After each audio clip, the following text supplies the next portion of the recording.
नमस्कार दोस्तों, मेरा नाम है सोनू जुगलान और मैं स्वागत करता हूं आपका अपने YouTube चैनल जुगलान जी में। आज हम पढ़ने वाले हैं जीके से संबंधित कुछ महत्वपूर्ण प्रश्नों के बारे में जो आपके सारे एग्जाम में काफ़ी काम आ सकते हैं। तो चलिए बढ़ते हैं पहले प्रश्न की तरफ। पहला प्रश्न है, सती प्रथा का उन्मूलन किस वर्ष हुआ था? Option A 1829, option B 1831, option C 1832। तो दोस्तों, सती प्रथा का उन्मूलन किस वर्ष हुआ था? तो इसका आंसर होगा ऑप्शन ए 1829। 1829 को सती प्रथा का उन्मूलन हुआ था। क्वेश्चन नंबर 2 दोस्तों, भारतीय संविधान के किस भाग को उसकी आत्मा कहा जाता है? ऑप्शन ए मूल अधिकार, ऑप्शन बी मूल कर्तव्य, ऑप्शन सी प्रस्तावना। तो दोस्तों, भारतीय संविधान के किस भाग को उसकी आत्मा कहा जाता है? तो इसका आंसर होगा ऑप्शन सी प्रस्तावना। अगर आपसे कभी कभी भाग न पूछकर एग्जाम में अनुच्छेद पूछ लिया जाता है कि किस अनुच्छेद को भारतीय संविधान की आत्मा कहा जाता है, तो फिर वहां पे आपका आंसर होगा अनुच्छेद 32। अनुच्छेद 32 को भारतीय संविधान की आत्मा और भारतीय संविधान का हृदय भी कहा जाता है।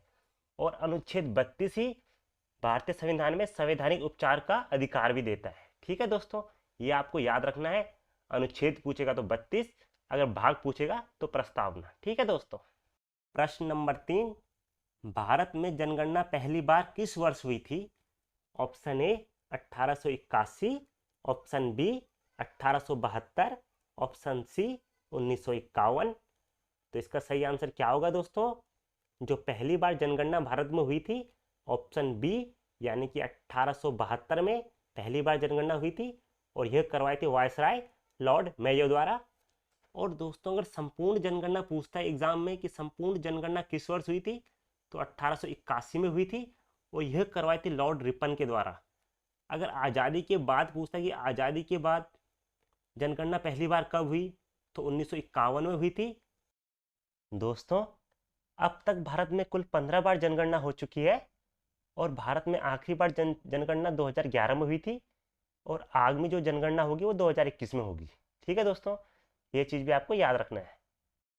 प्रश्न 4 दोस्तों, सती प्रथा की समाप्ति के समय में भारत में गवर्नर जनरल कौन था? Option A Dalhousie, option B lord Canning, option C William Bentinck. तो दोस्तों, इसका आंसर क्या होगा? इसका आंसर है ऑप्शन सी विलियम बेंटिंग। ठीक है दोस्तों। प्रश्न नंबर 5 दोस्तों, किसकी समाधि के कारण नांदेड़ गुरुद्वारा पवित्र माना जाता है? ऑप्शन ए गुरु रामदास, ऑप्शन बी गुरु अर्जुन देव, ऑप्शन सी गुरु गोविंद सिंह। तो दोस्तों, क्या होगा आंसर? तो इसका आंसर होगा ऑप्शन सी, यानी कि गुरु गोविंद सिंह। गुरु गोविंद सिंह की समाधि है नांदेड़ में। तो दोस्तों, गुरु गोविंद सिंह का जो जन्म हुआ था 22 दिसंबर 1666 को हुआ था और जो इनकी मृत्यु हुई थी 7 अक्टूबर 1708 नांदेड़ महाराष्ट्र में हुई थी। दोस्तों, खालसा पंथ की स्थापना भी गुरु गोविंद सिंह ने की थी और ये सिखों के 10वें गुरु हैं। ठीक है दोस्तों। प्रश्न नंबर 6 दोस्तों, आनंद मठ पुस्तक की रचयिता कौन है? Option A Rabindranath Tagore, option B Bankim Chandra Chatterjee, option C Chittaranjan Das. तो दोस्तों, क्या होगा इसका आंसर? आनंद मठ पुस्तक जो लिखी थी उसका आंसर है ऑप्शन बी बंकिम चंद्र चटर्जी। दोस्तों, जो पुस्तक लिखी गई थी ये बांग्ला भाषा में लिखी गई थी और 1882 में ये पुस्तक लिखी गई थी। इस पुस्तक का हमारे क्रांतिकारियों पर बहुत गहरा प्रभाव पड़ा था दोस्तों, आपको याद रखना है। ठीक है दोस्तों। प्रश्न नंबर 7 दोस्तों, 1857 की क्रांति की शुरुआत कहां से हुई थी? Option A Meerut, option B Kanpur, option C Bareilly. तो इसका आंसर क्या होगा? इसका आंसर होगा ऑप्शन ए मेरठ।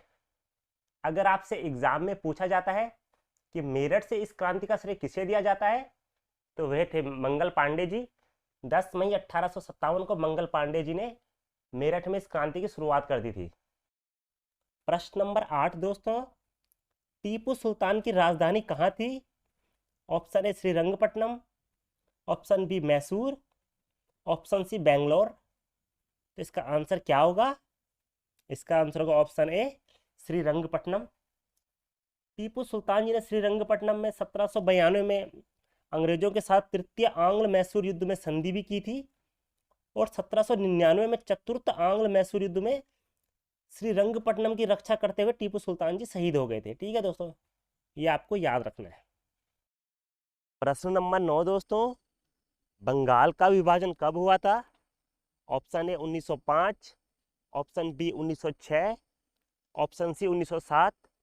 तो दोस्तों बंगाल का विभाजन हुआ था ऑप्शन ए 1905, और यह करवाया गया था लॉर्ड कर्जन के द्वारा 19 जुलाई 1905 को, परंतु ये जब लागू हुआ था 16 अक्टूबर 1905 को ये लागू हुआ था दोस्तों। ठीक है। प्रश्न नंबर 10 दोस्तों, 1857 की क्रांति के समय में भारत का गवर्नर जनरल कौन था? Option A lord Canning, option B lord Ripon, option C lord Dalhousie. तो दोस्तों इसका आंसर क्या होगा? इसका answer option A lord Canning. ठीक है दोस्तों अगर आपको मेरा ये वीडियो अच्छा लगा हो तो प्लीज़ मेरे चैनल को सब्सक्राइब करें। मैं आपके लिए आगे भी ऐसे ही वीडियो लेके आता रहूँगा। धन्यवाद दोस्तों मेरा वीडियो देखने के लिए।